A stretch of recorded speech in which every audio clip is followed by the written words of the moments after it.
ada juga yang mengasosiasikan Anda pro Yahudi dengan treatment seperti itu. Saya pro perdamaian dunia.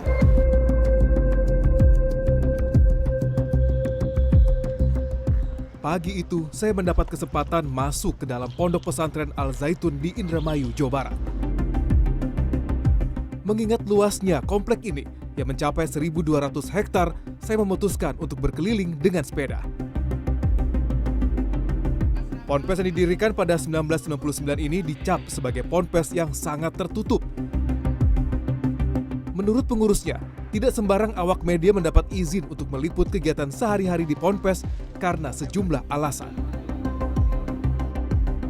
Kesempatan ini membuat saya bisa melihat lebih dalam bagaimana suasana di dalam ponpes, seperti apa proses belajar di sini, seperti apa penyimpangan yang diutarakan tim investigasi. Semua pertanyaan ini saya tanyakan langsung kepada pemimpinnya. Ikuti penelusuran saya menguak tabir Ponpes Al-Zaitun bersama Panji Gumilang di Ruli Files.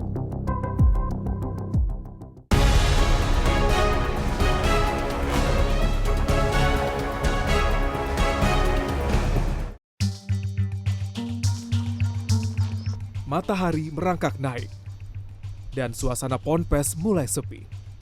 Inilah waktu yang dijanjikan kepada saya untuk bertemu langsung dengan pendiri pondok pesantren Al-Zaitun, Panji Gumilang. Saya memanggilnya Syekh karena begitulah ia biasa dipanggil di sini sebagai orang yang dituakan. Bersama Syekh Panji, saya diajak melihat hamparan sawah yang memasok kebutuhan konsumsi lebih dari 6.000 santrinya. Kami melanjutkan perjalanan ke lokasi lain dengan mobil pribadi Syekh menuju Galangan, tempat pembuatan kapal Nabi Nuh yang menjadi kontroversi dan disegel pemerintah. Perbincangan dimulai dalam perjalanan ini. Syekh, mungkin sudah banyak sekali yang bertanya kepada Syekh terkait dengan polemik yang terjadi yang melibatkan Ponpes Al-Zaitun sendiri. Namun yang terbaru adalah Menko Polhukam dan juga tim investigasi akan segera mengeluarkan hasilnya seperti apa. Dari Syekh sendiri, Syekh Panji sendiri, apakah sudah ada gambaran kira-kira akan seperti apa yang keluar dari tim investigasi itu sendiri? Karena saya sebagai objeknya, ya tidak bisa menggambarkan apa yang akan dikeluarkan oleh subjek itu. Apa nanti yang dikeluarkan, ya tunggu saja. Dan kita warga negara. Apapun nanti hasil akan dikeluarkan? Ya jangan pakai apapun, belum keluar. Tapi sejauh ini dari Syekh sendiri, dengan isu yang beredar di luar gitu terkait dengan adanya justifikasi bahwa Ponpes Al-Zaitun dinyatakan sebagai sesat, penyimpangan dalam ajaran agama Islam. Bagaimana Syekh melihat ini semua? Yang menetapkan itu siapa? Yang menetapkan sesat, menyimpang itu siapa? Kalau itu dijawab saya bisa jelaskan. Sudah mencoba untuk mengklarifikasi langsung kepada MUI yang menyatakan itu? Bukan, saya itu nggak pernah mengklarifikasi, nggak pernah apa. Yang menyatakan sesat itu siapa? Katakan umpamanya yang tadi lembaga disebut itu. Ya tidak boleh dong. Dia lembaga apa? Kami lembaga juga, lembaga pendidikan. Jadi kalau disesat-sesatkan begitu, punya hak apa? Nilai sesat itu yang maha kuasa. Kita sudah berpegang kepada ketuhanan yang maha esa. Tapi ada beberapa poin yang menjadi bahan perbincangan dan bahan investigasi di sana gitu, baik dari cara menjalankan ibadah sholat di mana ada saf antara perempuan dan juga laki-laki sama, dan juga ada khotib ternyata juga perempuan. Itu menjadi seperti masyarakat menilai itu suatu yang salah gitu. Banyak orang-orang yang mengerti hal tersebut ini menjustifikasi bahwa ini sesuatu yang menyimpang. Begini, Saya melihatnya seperti apa? Beragama itu individu. Katakan tadi kan cerita sholat kan, sholatnya sama enggak? Kalau sama, lah cara Umpamanya kok ada wanita di depan, sholat tidak? Sholat. Berapa rakaat? Ikut ketentuan rakaat.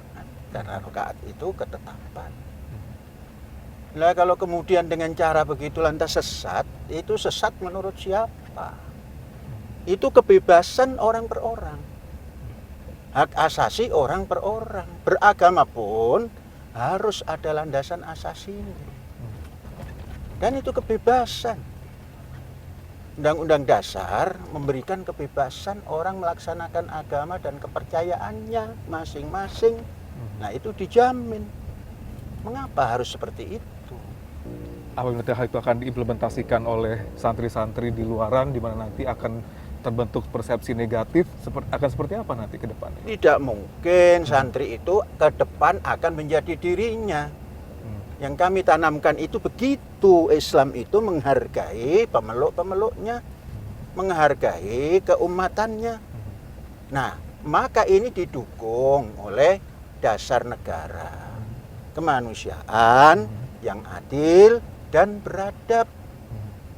Quran pun seperti itu menurut pemahaman saya. Saya tidak menafsirkan, memahami Al-Quran. Seperti itu. Inilah galangan atau tempat pembuatan kapal yang digadang-gadangkan akan sebesar kapal Nabi Nuh. Terletak di pantai Indramayu, ditemani Syekh, saya melihat langsung kondisi perakitan kapal ini. Wawancara pun saya lanjutkan di galangan kapal. MUI juga mengatakan akan mengeluarkan fatwa terkait dengan aktivitas yang ada di Ponpes Al Zaitun. Sudah disampaikan bahwa ada sesuatu yang menyimpang, ada sesuatu yang sesat dikatakan di sana. Bagaimana Syekh melihat fatwa yang nantinya akan dikeluarkan oleh MUI? Saya belum menerima fatwa itu. Dan bagi saya, fatwa itu boleh saja membuat 1000 fatwa. Dan Indonesia ini tidak berdasar fatwa. Berdasarkan Pancasila. Ketuhanan yang Maha Esa. Kemanusiaan yang adil dan beradab. Dan seterusnya. Kemudian Undang-Undang Dasar 45. Yang memberikan kebebasan. Untuk memeluk agama, menjalankannya, itu dijamin semuanya menurut kepercayaannya. Apa yang dikhawatirkan? Karena itu semua tidak mengikat, baik hukum KUHP maupun hukum agama. Agama itu pribadi, kita gantungkan kepada Tuhan yang Maha Esa. Ketika fatwa itu nanti dikeluarkan, kita pun masih belum tahu kapan, Syekh. Apakah nanti akan ada yang berubah dari pola-pola yang sudah diterapkan sekarang di Al Zaitun sendiri? Saya bilang tadi, fatwa itu tidak mengikat. Yang mengikat itu Al-Quran. Baik. Tapi sebenarnya sudah ada koordinasi, komunikasi dengan tim investigasi, MUI, Menko Polhukam dalam hal ini? Saya tidak pernah komunikasi dengan MUI. Tapi kalau berkomunikasi dengan tim yang dibentuk oleh Gubernur Jawa Barat, saya berkomunikasi. Saya tidak berkomunikasi dengan majelis itu. Baik. Hal tertentu kenapa Syekh menolak untuk berkoordinasi dengan MUI? Saya tidak menolak, cuma saya tidak mau saya. Sebab belum ada apa-apa, tuduhan sudah sampai. Yang komunis lah, yang inilah, yang itulah. Baru mau tabayun. Ini sama saja dengan sudah menginjak kaki, kemudian mau ditabayun. Ada yang membahas secara kontekstual terkait dengan metode pengajaran, bagaimana beribadah, bagaimana atau kurikulum yang diterapkan di Ponpes? Tidak ada, karena itu sudah ada akreditasi. Semua itu diakreditasi oleh lembaga akreditasi nasional yang mengatakan bahwa dari tingkat dasar, menengah atas itu A unggul. Berarti kan ada tim dari pemerintah, dari Kementerian Agama yang datang ke Ponpes untuk melihat dan memantau seperti apa kurikulumnya. Ya bukan memantau, itu di bawah Atau naungan baik. Departemen Agama, Baik. tiap saat Dan laporan. menilai pastinya. Salah satu yang menarik dari informasi yang beredar adalah Ponpes Zaitun melafalkan, menyanyikan ada salam dalam bahasa Ibrani. Iya memang ada. Terus apa problemnya? Kalau kita bahasa Inggris nggak apa-apa, bahasa Ibrani rame.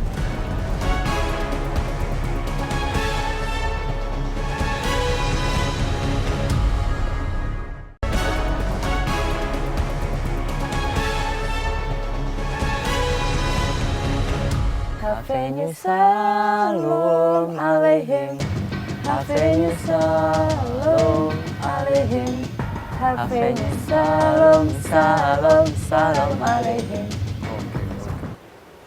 Salah satu yang menarik dari informasi yang beredar adalah Ponpes Zaitun melafalkan, menyanyikan ada salam dalam bahasa Ibrani. Iya memang ada. Terus apa problemnya? Kalau kita bahasa Inggris nggak apa-apa, bahasa Ibrani rame. Ada hal tertentu kenapa ini menjadi bagian dalam proses belajar mengajar atau Ya keseharian namanya di sana? ta'aruf. Ya ayuhan nas, inna khalaqnakum min dzakarin wa unsa wa ja'alnakum syu'uban wa qabaila li ta'arufu. Untuk saling kenal mengenal. Perkenalan yang paling baik adalah bahasa. Dan ini untuk anak-anak yang sedang belajar bahasa. Kenalkanlah kalau assalamualaikum bahasa Arab.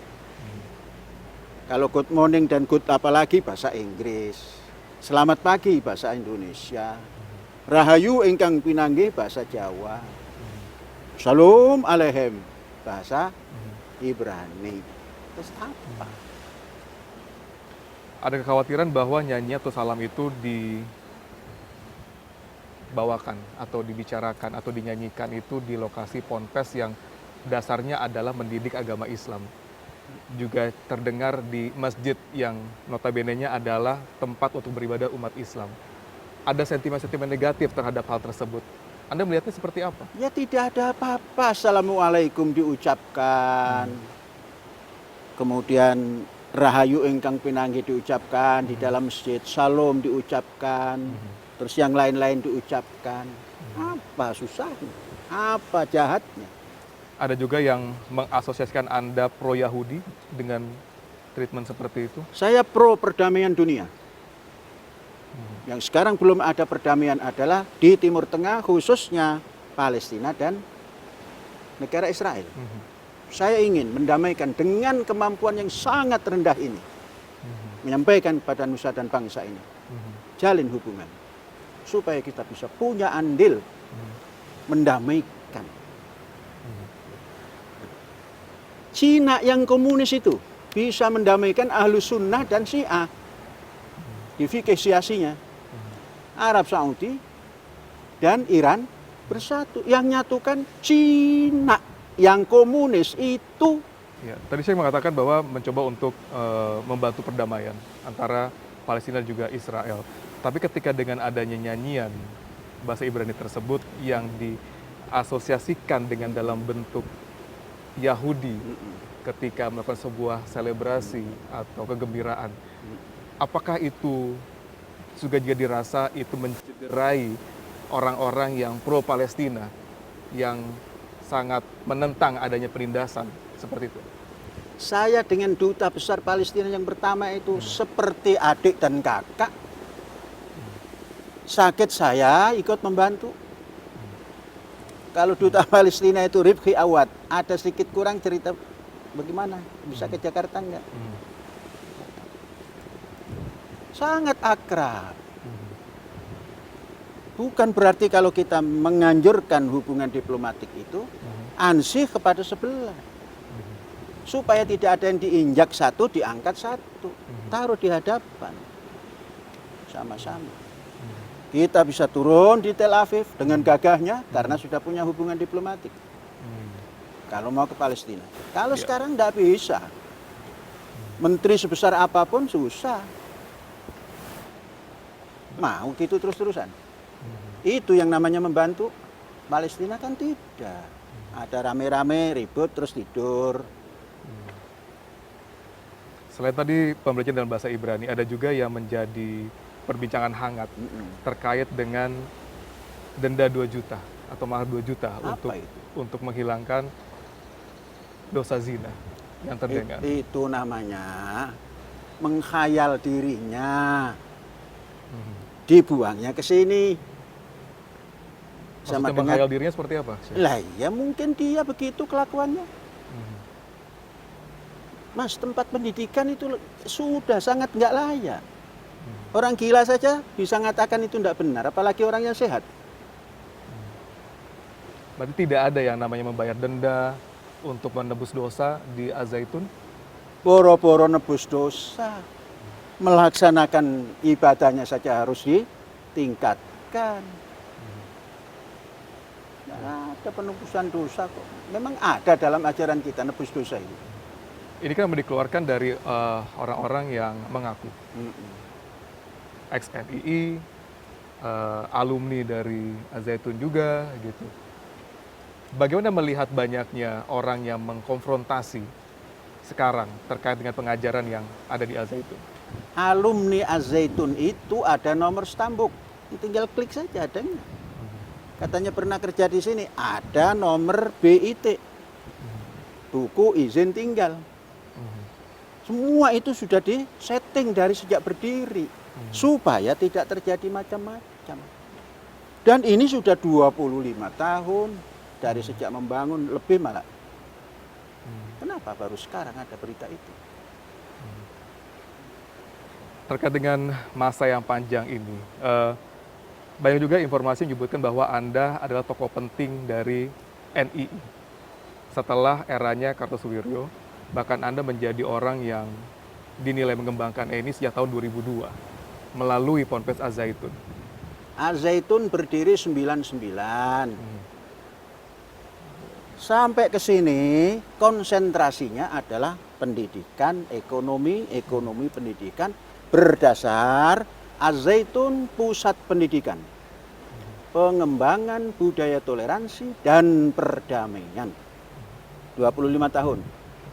25 tahun ke depan ditambah menuju masyarakat sehat, cerdas, manusiawi. Kita baca itu saja. Prakteknya sesuai Kak. Ada toleransi enggak Zaitun? Katakanlah ingin satu orang Panji Gumilang. Ada toleransi tidak? Suka damai tidak?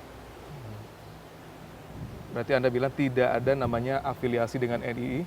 Sudah selesai untuk mengafiliasi kemana? Sudah selesai. Sama sekali tidak ada. Selesai. Bahkan kalau kita mendengar yang di luar sana bahwa kapal besar di belakang kita ini, Syekh, adalah kapal yang Syekh katakan adalah kapal Nabi Nuh yang nanti akan membawa para anggota-anggota NII keluar sana gitu. Anda melihatnya seperti apa? Terus keluar kemana? Ini kan negara Republik Indonesia. Lah kok ada Nabi Nuh? Khayal mereka dengan apa yang ada di sini nggak pas.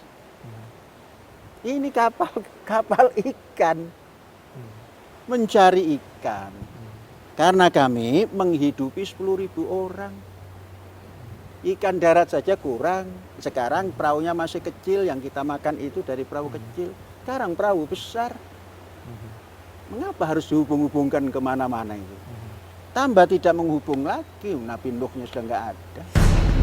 Ada juga mengatakan bahwa Al-Zaitun sangat sakti, tidak tersentuh, karena ada backingan, ada orang kuat di belakang. Apakah tidak boleh bersahabat dengan orang-orang yang di Jakarta sana? Gara-gara kita tinggal di dusun.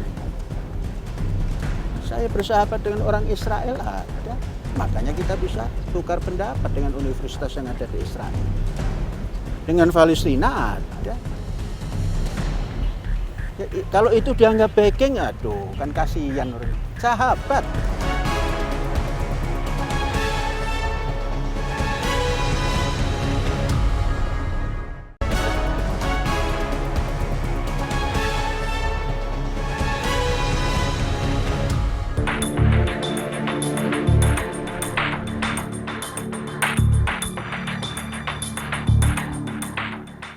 juga mengatakan bahwa Al Zaitun sangat sakti, tidak tersentuh, karena ada backingan, ada orang kuat di belakangnya.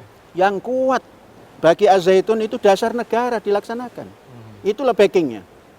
Undang-Undang Dasar 45. Ya.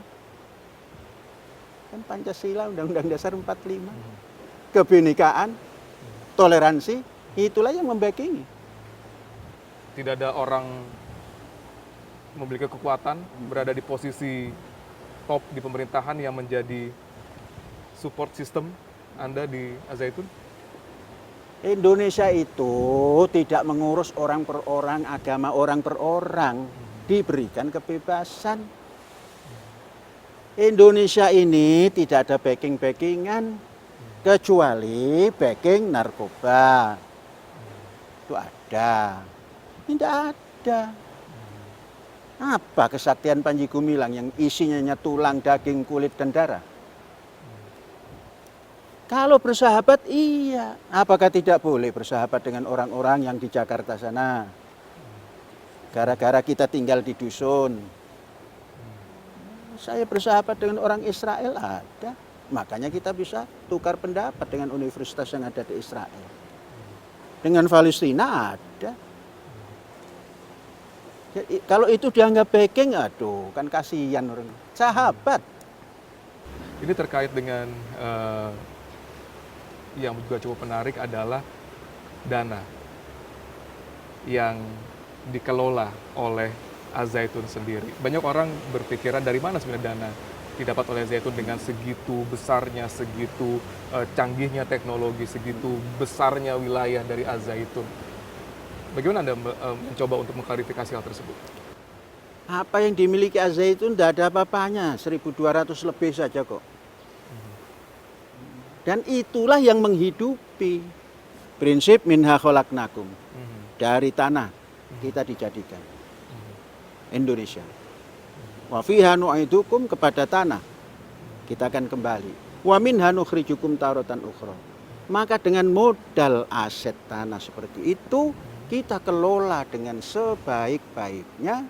Dan terbuka Al Zaitun untuk diperiksa misalnya terkait dengan pengelolaan dana yang dikhawatirkan ada dana-dana dari luar yang masuk ke Ya Al silakan saja, kan ada itu dana dari mana aja kan bisa diperiksa.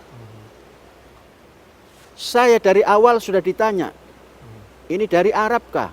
Indonesia, tanah yang mulia, tanah kita yang kaya. Mengapa harus ngemis ke Arab? Enggak pernah. Kalau nanya bantuan dari Arab itu tanya ke yang lain-lain. Di sini bukan anti Arab, tidak ada. Kami sudah katakan Indonesia lah yang membantu Arab. Orang mau nggak haji sana, pergi haji, berapa itu? Kan banyak. Itu sudah membantu. Kedepannya kan seperti apa? Ini bola panas sedang bergulir dengan cukup cepat terkait dengan Ponpes Al Zaitun sendiri. Apa yang akan Anda lakukan ke depannya, Syekh, terkait dengan Saya kondisi tetap ini? membangun pendidikan, membangun sarana ekonomi pendidikan, dan terus bergerak di pada ekonomi pendidikan, pendidikan ekonomi. Supaya mandiri. Orang kalau melihat Al Zaitun tidak mandiri terus ambruk kan ditepuk tangan juga. Tepuk tangan, nggak bisa ngurus gitu kan. Sekarang tepuk tangan lagi, diramein gitu kan. Apa yang dilakukan Al Zaitun? Tepuk tangan. Yang satu tepuk tangan tidak setuju, yang satu tepuk tangan menghina. Ya daripada begitu, jalan saja. Sekali lagi, minta statement dari Syekh, sikap dari Syekh dan juga Ponpes Al Zaitun terkait dengan hasil dari tim investigasi terkait dengan fatwa MUI akan seperti apa? Investigasi mana? Dari Menko Polhukam, dari pemerintah. Saya belum paham, maka saya tidak bisa menyikapi. Jangan pernah bersikap terhadap sesuatu yang tidak paham. La takfu ma laisa laka bihi ilmun. Jangan pernah kamu berpendapat apapun yang kamu tidak paham. Inna sam'a, pendengaran. Wal basara, penglihatan. Wal fuad, hati. Kullun ulaika kana anhu mas'ula. Dimintai pertanggungjawaban. Kata telinga, saya belum dengar. Hati, saya tidak memikirkan karena nggak mendengar. Jadi jangan terlalu mengandai-andai. hadapi saja hidup ini dengan tentram. Kan beragama itu li sa'adah dunya wa ukhra, untuk mencapai ketenangan, jarak dekat dan jarak jauh. Kita tunggu nanti kira-kira hasil seperti apa. Kita tunggu hasilnya sama-sama. Jangan pernah menunggu, nanam juga enggak. Baik, Syekh, terima kasih banyak. Begini. Begini. Nah, Assalamualaikum, merdeka.